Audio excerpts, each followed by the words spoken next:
عليكم ورحمة الله وبركاته. وعليكم السلام ورحمة الله وبركاته. بسم الله الرحمن الرحيم. الحمد لله رب العالمين، والصلاة والسلام على أشرف الأنبياء والمرسلين، إمام المتقين، سيد الغر المحجلين، وعلى آله وصحبه أجمعين. أما بعد. Saudara-saudara kaum muslimin rahimakumullah, pada pertemuan terdahulu sudah kita bicarakan tentang memperbaiki akhlak, baik akhlak kepada Allah Subhanahu wa ta'ala, akhlak kepada sesama manusia, maupun akhlak kepada makhluk Allah lainnya di luar manusia.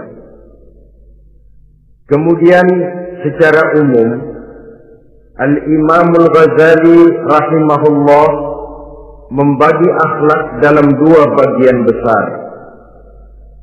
Pertama, apa yang oleh beliau dinamakan al-akhlakul mahmudah, yaitu akhlak yang terpuji.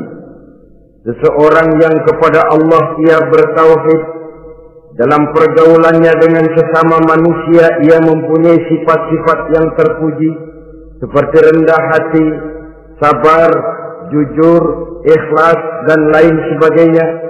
Kemudian dalam sikapnya kepada makhluk Allah di luar manusia, ia dapat mengembangkan nilai-nilai ihsan sesuai dengan tuntunan imannya.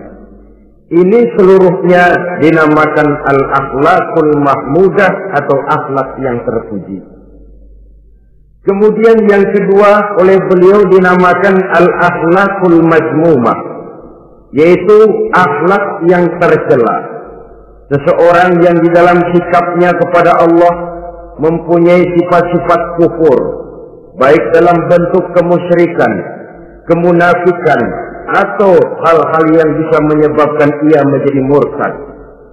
Lalu dalam pergaulannya dengan sesama manusia, ia mempunyai sikap yang tidak terpuji, sombong, riya, ujub, dusta, khianat, suka menggunjing dan memfitnah, dan lain sebagainya. Sedangkan sikapnya kepada makhluk Allah di luar manusia, ia senantiasa menimbulkan kerusuhan. Itu seluruhnya dinamakan dengan al-akhlakul mazmumah atau akhlak yang tercela.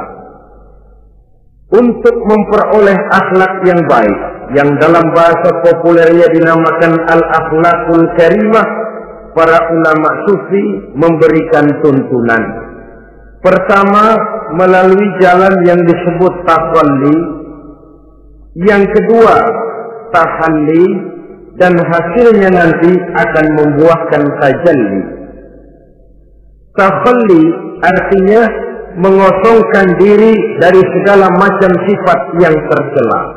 Sombongnya dibuang, riyaknya dihilangkan, suka fitnahnya musnah, dustanya berhilang. Itu semuanya dinamakan takhalli, mengosongkan diri dari seluruh sifat-sifat yang tercela.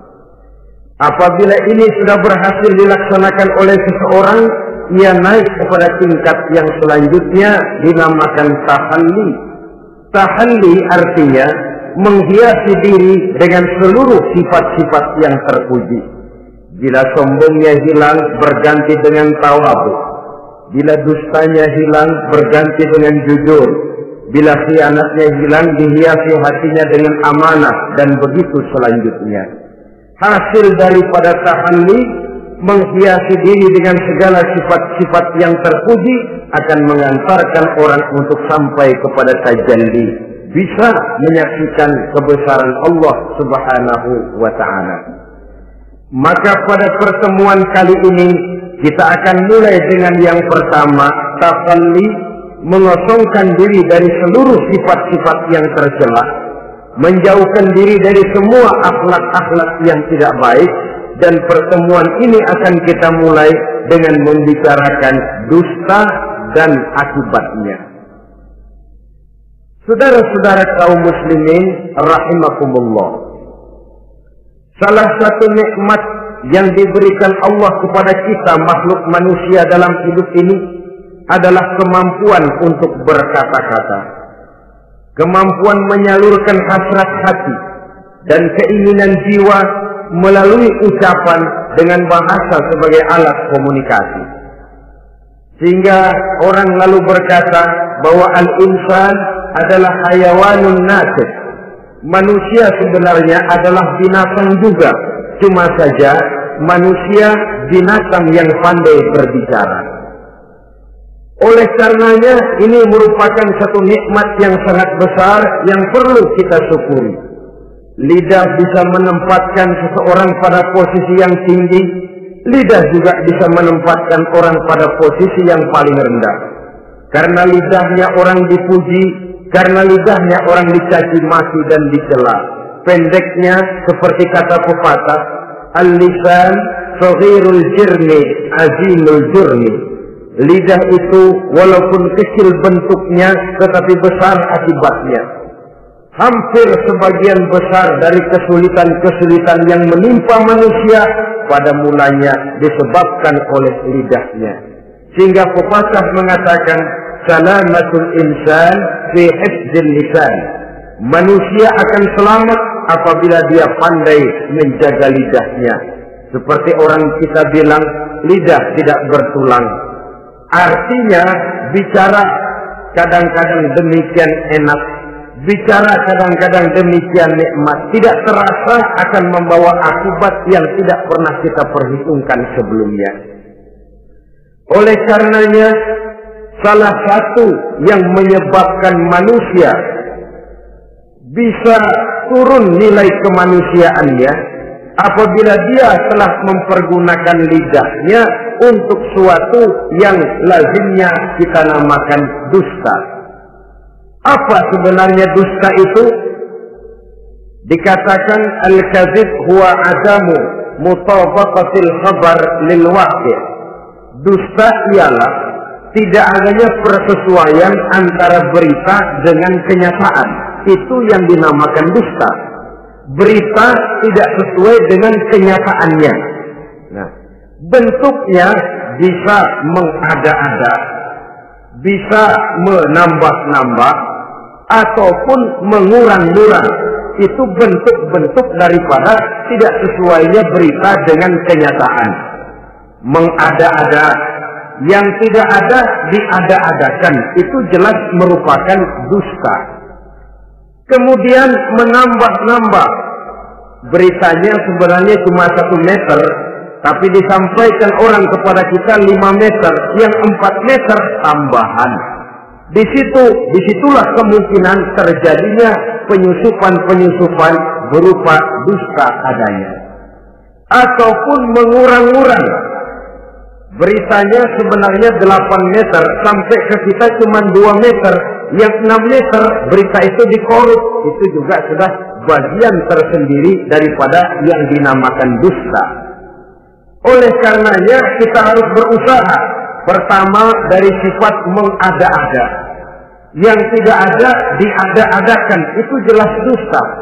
Dan ini pekerjaan paling enak memang. Orang seakan-akan terpesona, orang seakan-akan kagum, padahal kita mengada-ada. Barang yang tidak ada diada-adakan. Rasul juga pernah, saudara-saudara, tapi bernada seperti ini, namun jujur. Satu saat beliau sedang duduk, ada seorang perempuan mengendarai onta, sudah tua sekali ontaknya. Lalu Rasul bangun menegur orang tadi, "Bu, kenapa naik anak onta?" katanya. Perempuan ini bilang, "Ya Rasul, yang saya kendarai ini bukan anak onta, tapi biang onta." Begitu. "Iya, tapi dia punya ibu kan? Onta ini punya." Nah, kalau dia punya ibu kan artinya dia anak juga. Ya memang. Nah, kalau begitu kan artinya ibu memang naik anak onta. Lah ya iya kalau itu sih.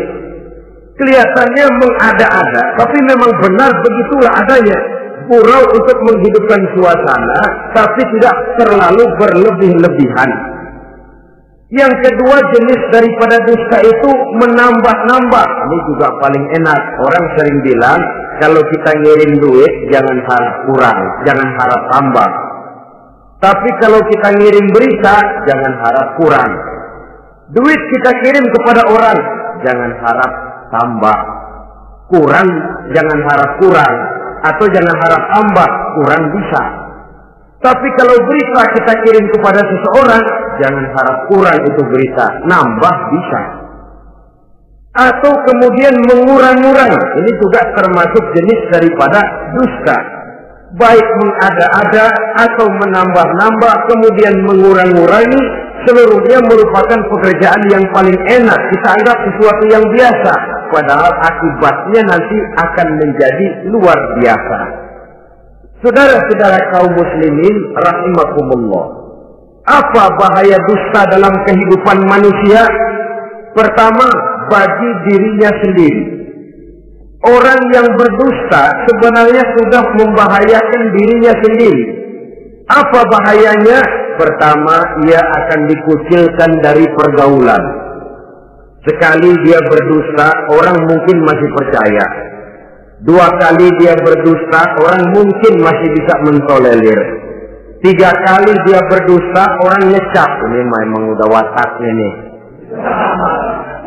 Hobi dah kalau begini. Akhirnya dia dikucilkan dari pergaulan. Lain hari, walaupun dia serius bicara, orang nggak lagi nanggapin sebagaimana yang semestinya. Dikucilkan dari pergaulan. Akibat apa? Akibat dari dusta yang dilakukannya. Akan merugikan dirinya sendiri. Ada satu cerita, saudara.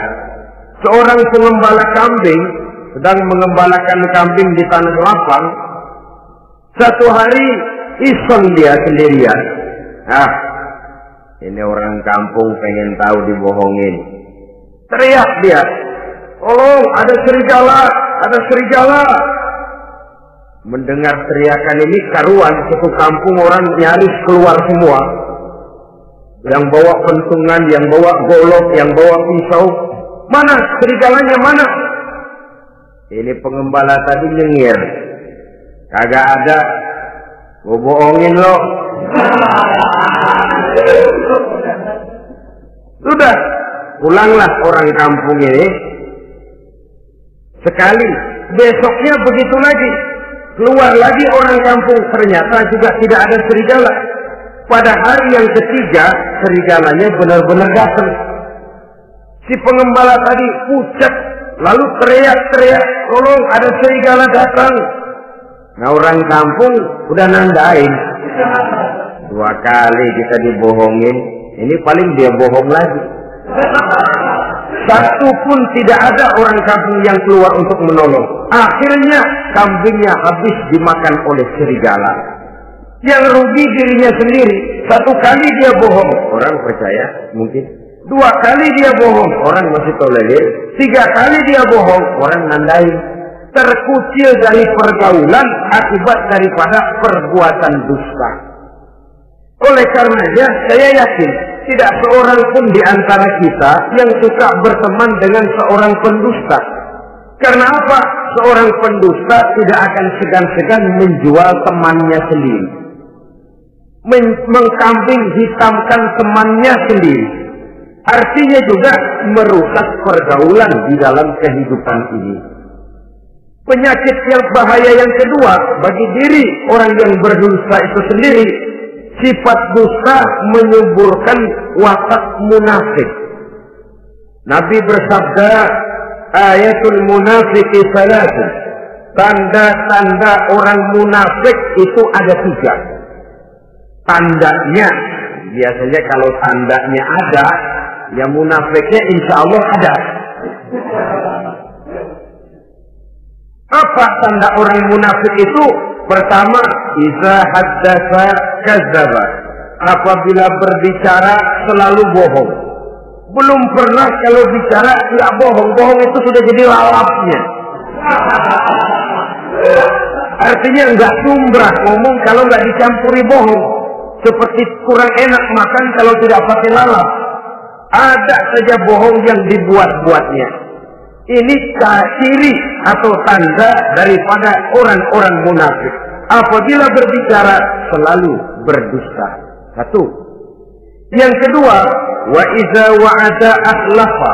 Apabila berjanji dia selalu ingkar. Selalu ingkar tanpa uzur yang dibenarkan oleh syar'i, itu termasuk ciri daripada orang-orang munafik. Karena itu kita oleh agama diajarkan jangan memastikan sesuatu.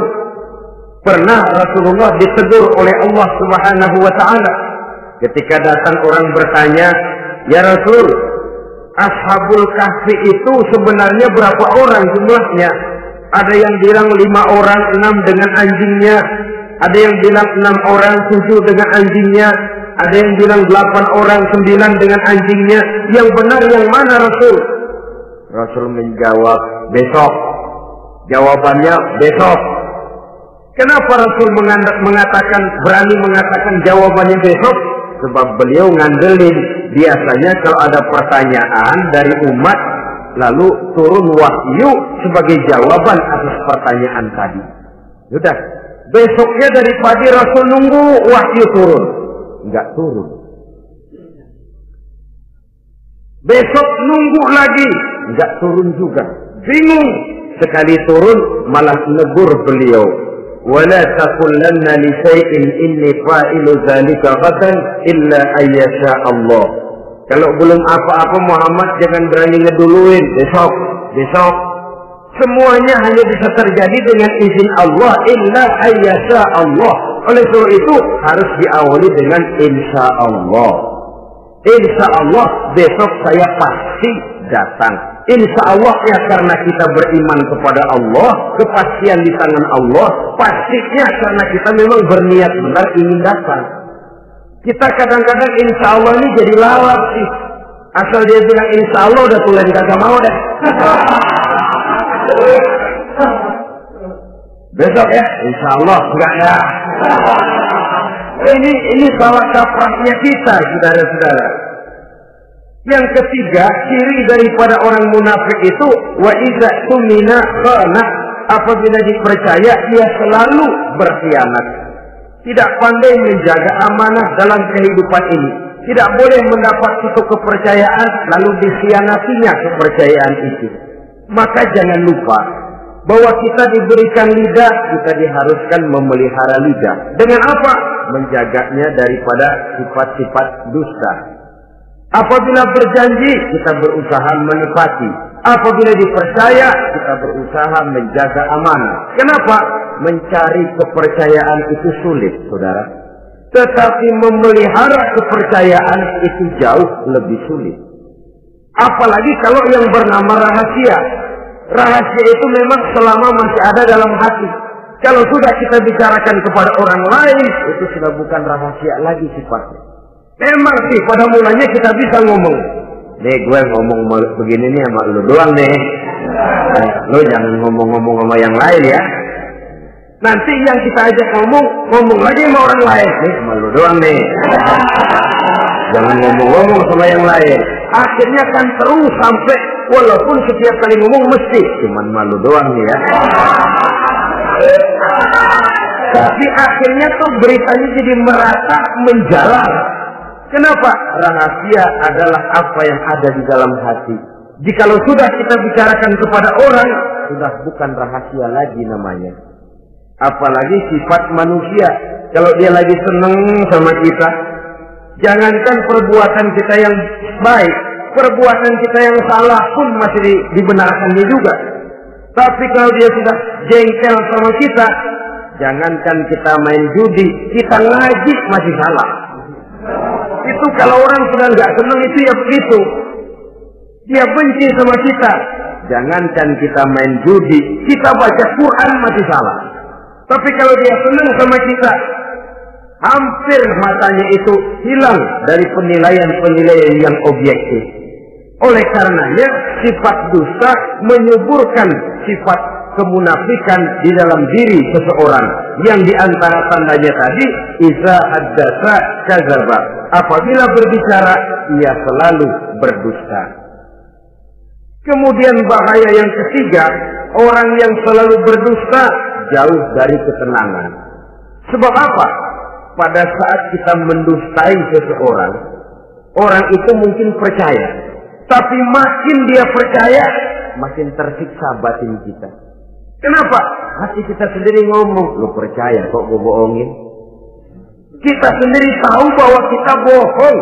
Itu yang menyiksa batin. Jauh dari ketenangan. Apalagi akan timbul satu sifat was-was. Ntar dia tahu. Bagaimana kalau rahasia ketahuan? Bagaimana kalau dia tahu saya bohong? Ini akan menyebabkan seseorang jauh dari ketenangan hidup.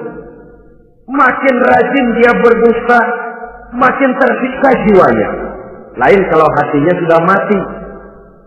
Dusta memang sudah jadi profesinya, kebiasaannya. Tidak merasa menyesal, tidak merasa berbuat salah. Dusta itu sudah jadi hobi. Sehingga enak saja. Hati sudah jadi mati kalau sudah begitu. Dan sepanjang hati sudah jadi mati, itulah yang paling kita khawatirkan. Artinya nilai kita adalah bangkai berjalan dalam pandangan Allah Subhanahu wa ta'ala. Saudara-saudara kaum muslimin rahimakumullah. Oleh karenanya membahayakan diri sendiri dusta itu. Yang kedua, berbahaya bagi masyarakat banyak. Tentu saja apabila status sosial kita tinggi, makin luas akibat daripada kedustaan kita.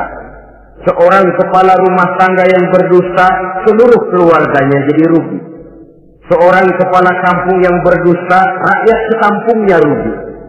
Seorang gubernur berdusta, rakyat satu provinsi rugi.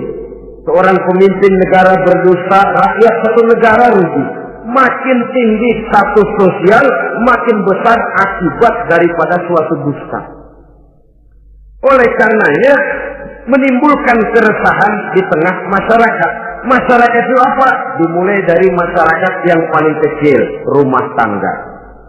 Kalau satu rumah tangga sudah diwarnai oleh sesuatu yang bernama dusta, maka ketenangan, ketentraman, kebahagiaan rasanya akan sulit terwujud di dalam rumah tangga itu sendiri. Seorang istri apabila sudah pandai mendustakan suaminya, maka itu sudah berarti memulai keretakan dalam kehidupan rumah tangga, menimbulkan benih-benih ketidakpercayaan. Apabila seorang suami sudah mulai mempunyai titik ketidakpercayaan kepada istrinya lagi, itu sudah menandakan retaknya basis kehidupan rumah tangga. Istri yang mendustakan suaminya, umpamanya diberikan nafkah, lalu mestinya sebenarnya sudah diperhitungkan cukup, uang masih ada, dikatakannya habis, dan lain sebagainya. Akibatnya nanti si suami mikir-mikir, kan menurut perhitungan duit masih cukup, kenapa sudah habis? Nah, oleh karena istrinya tidak jujur, suaminya juga mulai berusaha tidak jujur lagi. Mendapat penghasilan besar, mengaku sedikit. Kalau sudah begitu, saling dusta mendustai pun sudah dimulai. Nanti akan terus meresap kepada kehidupan daripada anak-anak sebagai anggota di dalam rumah tangga kita. Saudara-saudara, oleh karenanya rumah tangga bisa saja berantakan, menjadi kacau, baik karena dusta istri, dusta suami, dusta anak, atau dusta orang lain menyulut dan mengganggu rumah tangga kita. Suaminya lagi enak-enak duduk di depan rumah, datang laporan. Kamu kok tenang saja di rumah? Memangnya kenapa? Istrimu, waduh. Ya memang kenapa istri? Waduh. Itu tadi naik bajai berdua. Kamu orang laki. Ya memang supir bajai masih dia sendiri.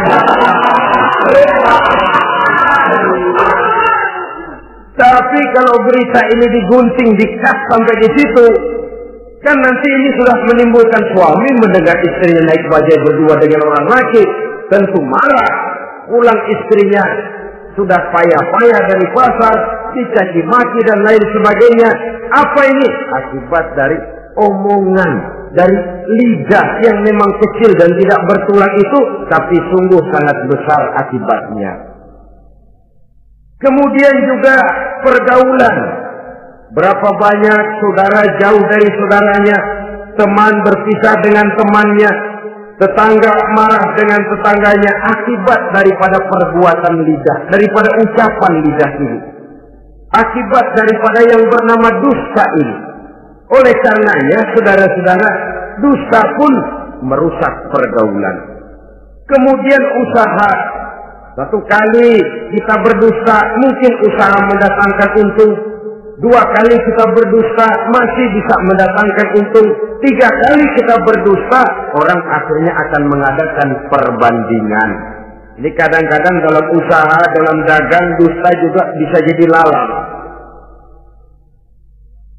Orang nawar dagangan kita, berapa harganya bang? 500. 300 ya, tadi ada yang nawar 400, saya nggak jual. Padahal kagak ada yang nawar. Dia buat sedemikian rupa.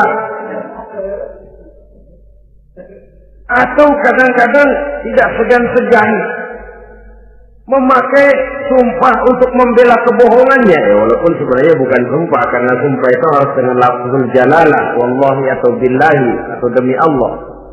Kadang-kadang dengan kata-kata yang kasar. Modalnya cuma 500. Tapi ketika ditawar orang, yang bener aja nawar bu.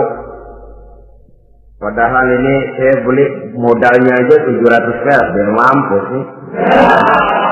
Dia beli cuma 500, ngaku modalnya 700 pakai biar mampus lagi.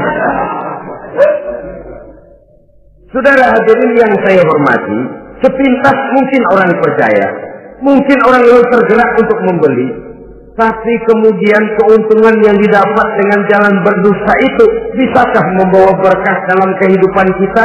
Rasanya tidak. Dan kalau sudah tidak membawa berkah, maka itu keuntungan itu tidak lagi akan mendatangkan ketenangan di dalam kehidupan. Oleh karenanya menjaga lidah ini memang berat. Sehingga dalam satu hadis lain Nabi bersabda, al-jannatu mustaqatun ila arba'ati nafar. Surga rindu, surga kangen kepada 4 macam manusia. Ini model. Biasanya manusia yang kepengen benar masuk surga, ini malah surganya yang rindu, kangen benar kepengen dimasuki oleh 4 macam manusia. Siapa mereka? Pertama, taliyil Quran. Orang yang gemar, hobi membaca Al-Quranul Karim. Orang yang gemar membaca Al-Quran dirindukan oleh surga. Apa membaca sekedar membaca? Ya, membaca Quran kan beribadah, dari sebab membaca itu mengerti atau tidak mengerti artinya. Tapi jangan lupa, membaca adalah alat agar kita mengerti. Mengerti adalah sarana agar kita bisa mengamalkan dengan baik. Itu maksudnya. Baca Al-Quran agar kamu mengerti isinya. Kalau sudah kamu mengerti isinya, kamu bisa mengamalkannya dengan baik. Jadi sungguh pun yang dimaksud di sini adalah orang yang gemar membaca Al-Quran, tapi prosesnya setelah membaca, orang mengerti. Sebab orang hanya bisa mengerti kalau dia sudah membaca. Kemudian apabila mengerti, dia terdorong untuk mengamalkan. Tahlil Quran bukan hanya orang yang sekedar gemar membaca Al-Quran, tapi juga yang membawa gaya hidup yang Qurani. Saudara-saudara kaum muslimin rahimakumullah, tahlil Quran, orang yang gemar membaca Al-Quran dirindukan oleh surga. Yang kedua, wa mut'imil ji'an, orang yang memberi makan orang yang kelaparan. Nabi memberikan anjuran sangat, siapa yang ingin dekat dengan aku di hari akhirat nanti, bersahabatlah ia dengan yatim, dengan piatu, dengan janda-janda tua yang miskin, perlu uluran tangan, mereka yang hidup di bawah garis kemiskinan. Bila diberikan kelebihan rizki oleh Allah, bersahabatlah dengan orang yang tidak mampu. Mut'imil ji'an, orang yang memberi makan orang kelaparan dirindukan oleh surga. Saudara-saudara kaum muslimin rahimakumullah, demikian besar perhatian Islam terhadap kepekaan sosial, terhadap kesetiakawanan sosial ini, sampai dalam ayat Al-Quran dijelaskan oleh Allah Subhanahu wa taala, "Ara'aita allazi yukadzibu bid-din, fadzalika allazi yad'u al-yatim wa la yahuddu 'ala ta'amil miskin." Tahukah kamu, kata Allah, siapa orang-orang yang mendustakan agama, beragama tapi dianggap mendustakan agama? Kalau sudah dianggap mendustakan agama, artinya imannya dusta, dia sholatnya dusta, dia puasanya dusta. Siapa mereka itu? Fadzalika allazi yad'ul yatim. Mereka orang-orang yang meninggalkan, menyia-nyiakan anak-anak yatim, wala yahuddu ala ta'amil miskin, dan tidak memerintahkan untuk memberi makan kepada orang-orang miskin. Kepada yatim kejam, sadis, tidak punya kemanusiaan sama sekali. Maka mungkin kita yang rajin sholat, mungkin kita yang sudah 4-5 kali berhaji, bisa saja terhalang masuk surga. Karena di sebelah rumah kita ada anak yatim piatu, merintih kelaparan, menggigil kedinginan. Kita tahu kita mampu dan kita diam saja, tidak mau memberikan pertolongan. Itu yang mungkin bisa menghalangi kita untuk sampai ke surga. Oleh karenanya, salah satu jenis manusia yang dirindukan oleh surga, mut'imil ji'an, orang yang memberi makan orang yang kelaparan. Yang ketiga, orang yang dirindukan oleh surga, wasa'imina fi Ramadan, orang yang melaksanakan ibadah puasa di bulan suci Ramadan. Dan yang keempat, ini yang ada kaitannya dengan masalah kita, wa hafizil lisan. Salah satu manusia yang dirindukan oleh surga ialah orang yang pandai menjaga lidahnya. Artinya dia bisa menempatkan diri, kapan waktunya bicara, kapan waktunya diam. Orang bilang memang kalau bicara itu perak, diam itu emas. Maksudnya diam lebih berharga daripada bicara. Tapi orang memang harus pandai menempatkan diri. Artinya tahu kapan waktunya bicara, kapan mestinya diam. Kalau waktu diam dia bicara, namanya dia tidak tahu diri. Kalau harus bicara dia diam, dia namanya juga tidak mau menyampaikan sesuatu yang seharusnya dia sampaikan. Sama saja ada orang bilang sedikit bicara banyak bekerja. Sebenarnya harus seimbang. Banyak bicara harus banyak bekerja. Biasanya kalau sedikit bicara banyak bekerja itu dua kemungkinan. Kalau nggak main catur, maling. Yang namanya maling, bicaranya sedikit. Maling buka jendela, lalu berbisik sama temennya. Udah tidur. Ngomongnya segitu, selebihnya dia kerja serapi-rapinya. Sebaliknya, banyak bicara, sedikit kerja, bahkan nggak pernah kerja, orang gila. Coba saja lihat orang gila, ngomong melulu, kerjaannya nggak ada. Jadi oleh karena itu memang harus seimbang. Pendeknya kita harus tahu kapan mesti bicara, kapan mesti diam. Kalau menghadapi kebatilan kita diam, kata Nabi, as-sakitu 'alal batil syaitanun asra. Orang yang diam menghadapi kebatilan, setan gaduh.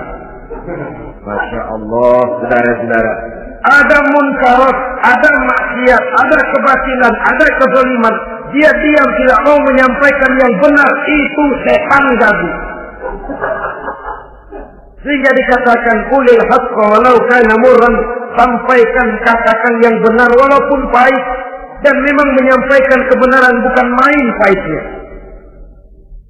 Bukan main getirnya, banyak resikonya. Tapi ini sesuatu yang harus kita sampaikan. Sebab kata Nabi tadi, orang yang diam menghadapi satu kebatilan sama saja dengan setan gaduh. Orang yang pandai menjaga lidahnya dirindukan oleh surga.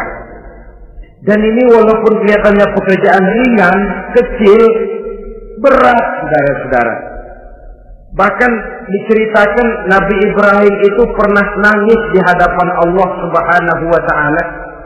Ketika ditegur, ditanya, kenapa kamu menangis Ibrahim? Saya ini seumur hidup pernah 3 kali berdusta ya Allah. Bagaimana saya tidak bingung mempertanggungjawabkan ini di hadapanmu? Nabi Ibrahim seumur hidup 3 kali bohong, bingung, nangis. Kita sehari 16 kali bohong, nyengir. Nggak ada bingungnya, emang hobi. Kalau nggak bohong, puyeng palanya. Tiap hari selalu mencari sasaran, siapa lagi gue bohongin. Saudara-saudara kaum muslimin rahimakumullah, kelihatannya pekerjaan ini kecil, ringan, tapi sungguh berat. Mengerem lidah, menjaga lidah daripada perbuatan ucapan-ucapan yang tidak mengandung manfaat, apatah lagi sampai bersifat dusta dan membahayakan orang lain. Oleh karenanya, dusta ini, kalau dalam agama, berdusta dalam agama biasanya munafik. Mulutnya beragama, tapi hatinya kafir. Jelas itu munafik. Itu dusta juga. Dusta yang membawa kita kepada dosa kelas kasar. Ya kalau kita mendustai teman, memang dosa. Dosa yang nilainya tidak sebesar kalau kita mendustai agama. Tapi sungguh pun demikian, dosa kecil-kecil juga kalau ditumpuk banyak juga. Padahal kata Imam Ghazali, hati itu seperti kaca. Dosa itu debu yang nempel di kaca. Kalau debu-debu itu terus numpuk, kita malas ngelapnya, malas ngebersihinnya. Jadi satu berkarat di kaca, susah banget ngebersihinnya. Coba kaca kalau udah karatan, pakai silet kita gosok, setengah mati. Begitu juga perbuatan dosa. Kalau kita senang dusta, biarinlah dosa kecil. Bohong lagi, bohong lagi, bohong lagi. Numpuk berkarat di hati itu dosa. Nah hati itu kalau sudah dilingkungi oleh karat, nur, cahaya kebenaran itu sulit untuk masuk. Karena dia sering berdusta, orang lain dianggap sama juga sama dirinya. Ini kecelakaan. Oleh karenanya timbul sifat menyamakan orang lain dengan keadaannya sendiri. Dikala itu hati yang sudah penuh dengan noda-noda dosa itu sudah berkarat sehingga sulit untuk dibersihkan lagi. Itu sebabnya Nabi berpesan, ittaqillaha haitsu ma kunta wa atbi'is sayyi'atal hasanata tamhuha wa khaliqin nasa bi khuluqin hasan. Bertakwalah kamu kepada Allah dimanapun saja kamu berada. Bertakwa dimanapun saja kamu berada. Di pasar takwa kita, di kantor takwa kita, di masjid takwa kita, di rumah tangga bertakwa kepada Allah dimanapun saja kamu berada. Kita sih kadang-kadang takwa juga, cuman musiman.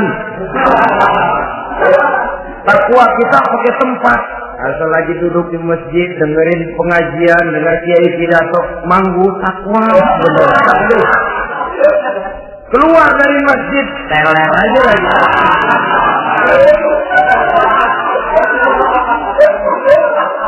Takwa juga kita cuma pakai tempat. Nabi pesan dimanapun kamu berada, ittaqillah haitsu ma kunta. Bertakwalah kepada Allah dimanapun saja kamu berada. Wa atbi'is sayyi'atal hasanah tamhuha. Ikuti perbuatan salahmu dengan kebaikan, niscaya kebaikanmu akan menghapus kesalahan yang kamu kerjakan. Kalau sadar kita, ya Allah tadi berdusta, astagfirullah, perbanyak istighfar. Ikuti. Jadi begitu tuh kaca kena debu, lap. Kena debu lagi, dilap lagi. Kena debu, dilap lagi. Insya Allah tidak sampai berkarat. Jangan lalu nunggu. Ntar aja dah taubat, udah tua-tuaan dikit. Kayaknya umur dia yang ngatur. Saudara-saudara, oleh karenanya ikuti perbuatan salah dengan kebaikan. Terselip kita berbuat salah, iringi dengan sedekah. Terselip kita melakukan dosa, iringi dengan istighfar. Melihat sesuatu yang haram, astagfirullahaladzim. Lalu dipalingkan, jangan mulut astagfirullah, mata melotot.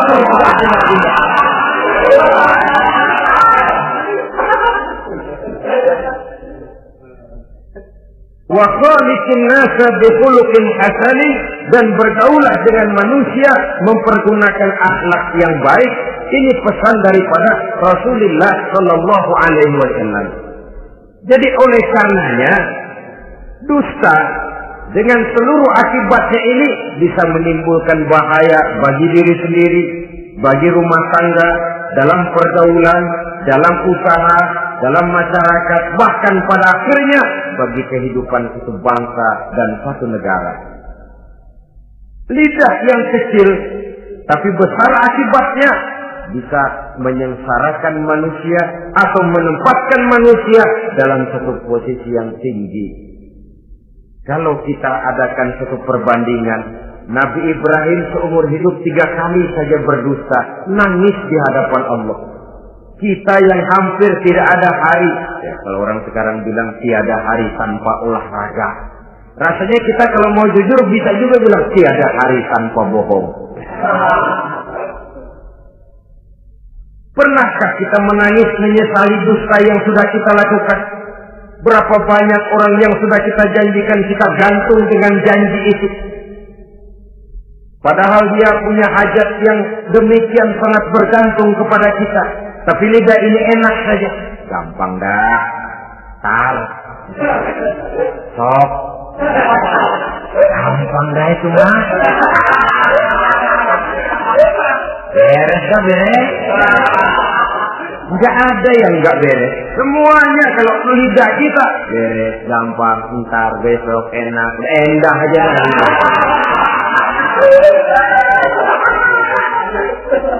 Habis orang kita gantung dengan harapan, padahal kita tidak bermaksud memberikan harapan itu. Sementara kita melangkah melenggang dengan senyum, sedang orang lain menggerutu. Saudara-saudara kaum muslimin rahimakumullah, ini pada gilirannya akan kembali penyakitnya kepada diri kita juga, menyuburkan watak munafik, mengucilkan kita dari dalam pergaulan, dan menjauhkan kita daripada ketenangan hidup. Karenanya dusta memang berbahaya. Dalam perjuangan, dusta akan menimbulkan watak pengkhianatan. Dusta juga bisa menyebabkan munculnya musuh-musuh dalam selimut, yang pura-pura berteriak membantu perjuangan tapi di belakang mencari titik kelemahan kita. Oleh karenanya, mencari teman yang bisa diajak tertawa itu gampang.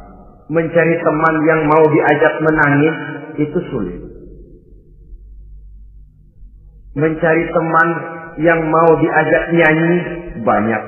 Tapi mencari teman yang mau diajak berkeluh kesah itu yang langka. Oleh karenanya, di dalam kehidupan ini untuk menjaga lingkungan pergaulan, mari kita berusaha untuk menjaga lidah dengan sebaik-baiknya. Nah, apa semua bohong tidak boleh? Ada bohong yang ditolerir.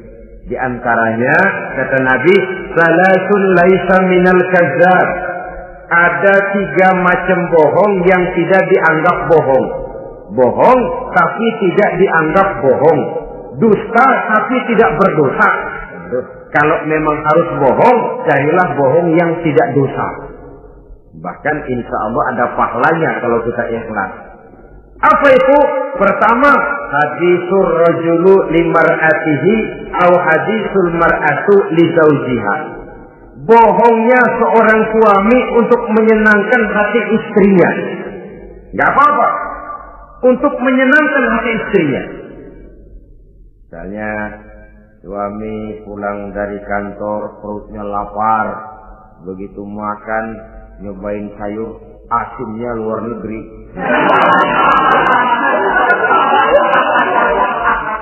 Baru dicobain sedikit, suaminya udah celam-celam, melotot matanya. Istrinya negor, bang sayur keasinan ya.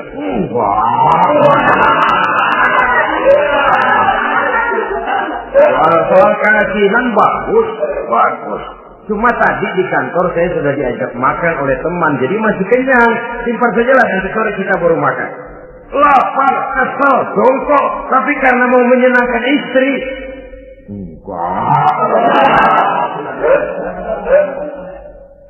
Atau sama saja dustanya seorang istri untuk menyenangkan hati suaminya. Bisa saja itu terjadi. Suaminya beli sendal buat istri. Mahal, padahal murah, kena mahal. Warnanya gak enak dilihat, potongannya norak. Suami istri tahu kalau itu sendal murah. Suaminya tanya, gimana bu sendal yang saya beli? Wah, cakep bener bang, luar biasa. Tangga kita mana ada yang pakai sendal begitu? Memang kagak ada, jelek.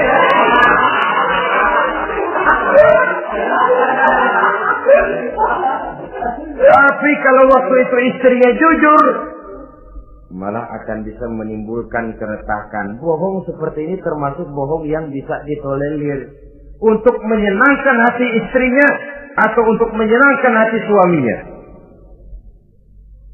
Tapi lalu jangan dieksploitir. Jangan dieksploitir dalam arti untuk menutupi untuk menutupi perbuatan salahnya lalu berdusta. Menutupi perbuatan salahnya, itu yang tidak boleh. Sebab bagaimanapun ditutupi, perbuatan salah toh akhirnya akan naik juga ke permukaan. Yang kedua, al-kadzib li islahi zatil bain. Dusta untuk mendamaikan dua orang yang sedang berselisih. Itu boleh. Malah Raja Iblis, kalau ada dua orang yang sedang berselisih, marahan kita jadi tukang sulut, tukang ngipasin. Datang ke sana ngipasin, datang kemari ngipasin. Tidak mendamaikan. A marah sama B. Datang kita sama A katanya kamu marahan sama B. Ya itu B kurang aja. Enggak begitu. Saya kemarin ketemu di si B, dia bilang kangen sama sampean, pengen ngobrol sama-sama. Padahal B nggak pernah ngomong apa-apa. Dia bohong, dia olah sedemikian rupa supaya orang yang berselisih jadi damai. Itu bohong yang berpahala malah. Yang ketiga, bohong untuk menyelamatkan jiwa seseorang. Itu boleh.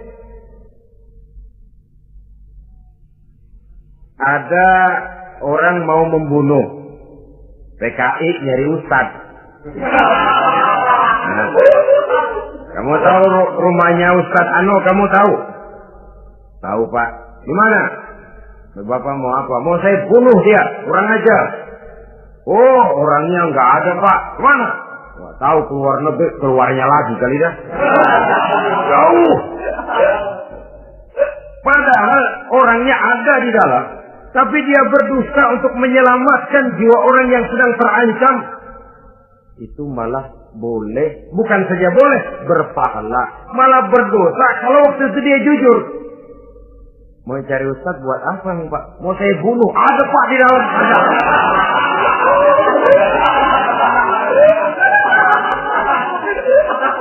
Sentimen, kalau perlu saya bantuin pak aja.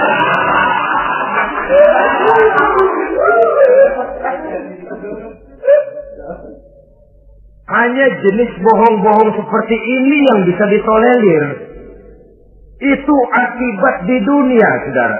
Kita sudah bisa terkucil dari pergaulan, retak rumah tangga, usaha mengalami kebuntuan, masyarakat mengalami keresahan akibat dusta.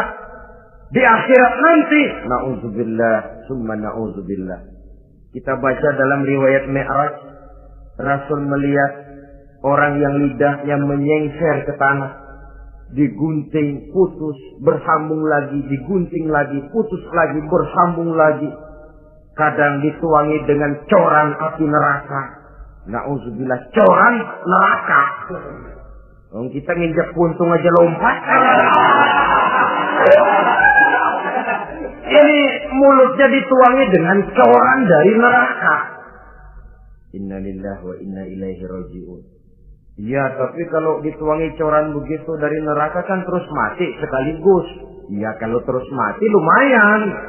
Neraka itu kata Quran, kullama nadijat juluduhum badalnahum juludan ghairaha liyazuqul azab.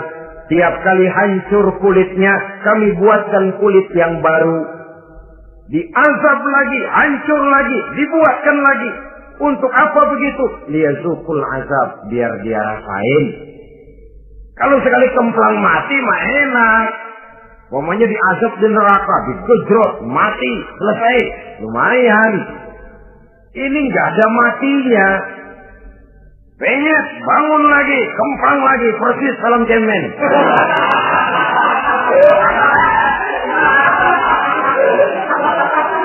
Cuma kalau film cemen mah film, dan itu jelas dusta, di neraka orang tidak kenal mati. Hancur jasadnya, dibuatkan lagi, diazab lagi, dan begitu selanjutnya.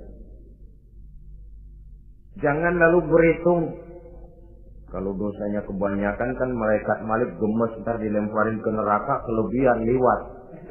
Jadi nggak mampir di neraka. Ya nggak mungkin, saudara-saudara. Tiap kali hancur kulitnya, diganti dengan kulit yang baru. Untuk apa itu? Liyazuqul azab. Biar dia rasakan benar azab itu. Allahu Akbar. Sudah di dunia dia mendapat akibat yang sedemikian rupa dan punya akibat buat yang lain. Di akhirat nanti dia akan menanggung azab. Apalagi kalau dustanya sampai membuka aib saudaranya sendiri. Dusta untuk menelanjangi orang lain. Logikanya saja, kalau ada teman kita atau aurat kita terbuka, kita harus menutup. Muslim dengan muslim seperti satu badan. Bila yang satu sakit, yang lain ikut merasa sakit. Bila yang satu tercela, yang lain ikut merasa tercela. Dikala itu, kita harus justru menutupi aib orang lain.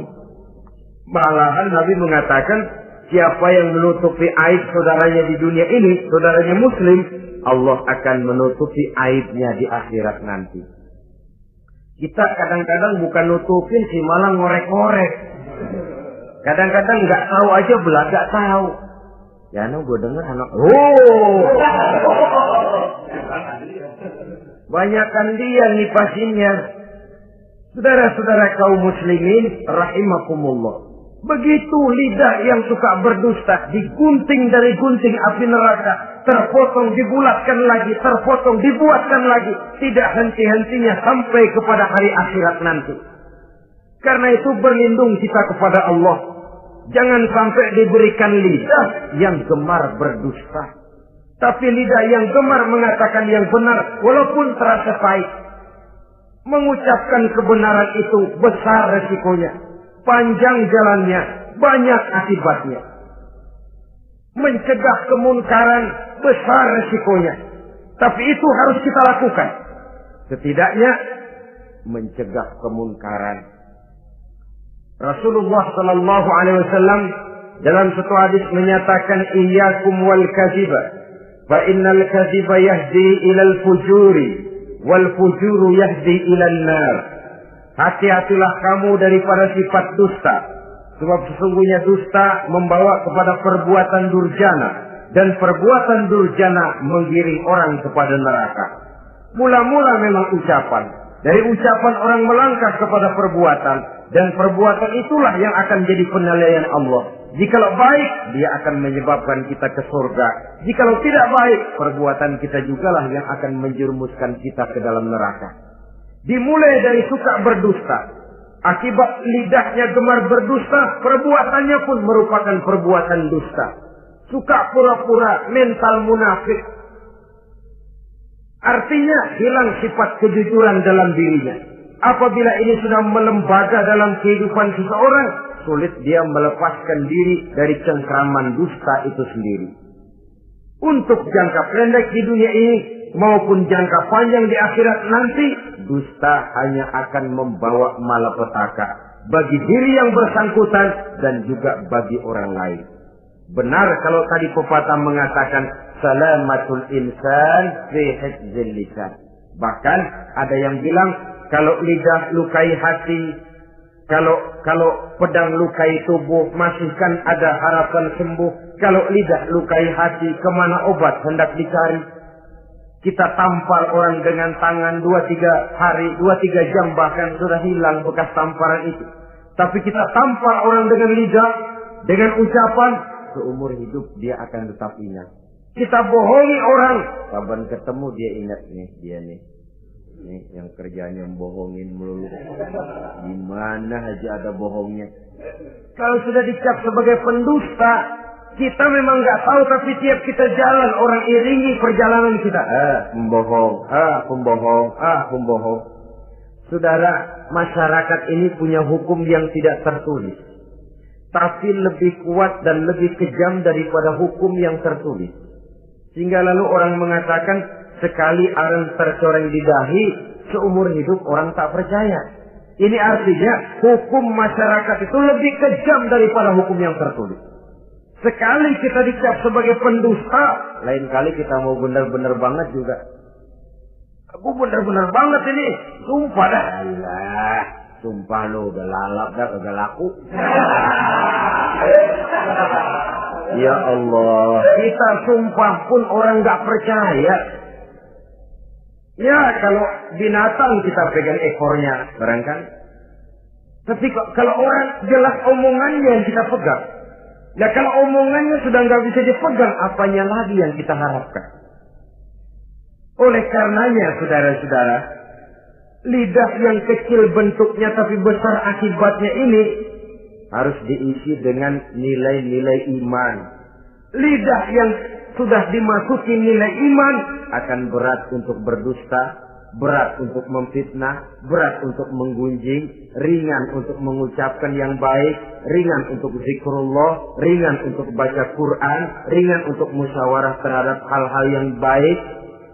Lidah yang ada imannya, aduh berat saja kalau sudah memfitnah orang, berat kalau harus menggunjing orang.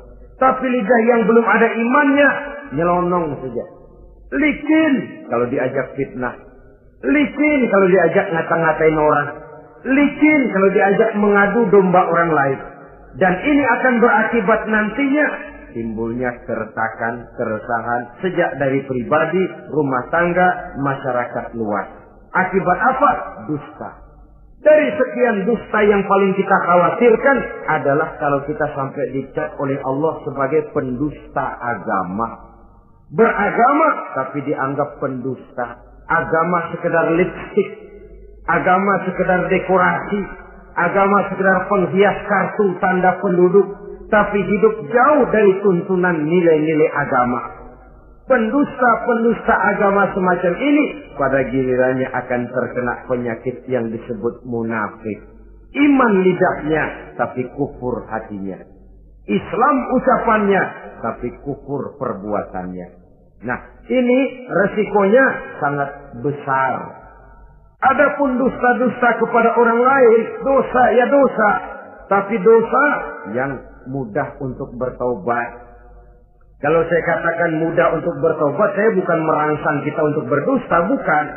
Tetapi jangan lupa, seperti saya katakan tadi, bagaimanapun ringannya suatu dosa, kalau ditumpuk, dan ditumpuk, dia akan berurat, berakar, dan berkarat di hati kita.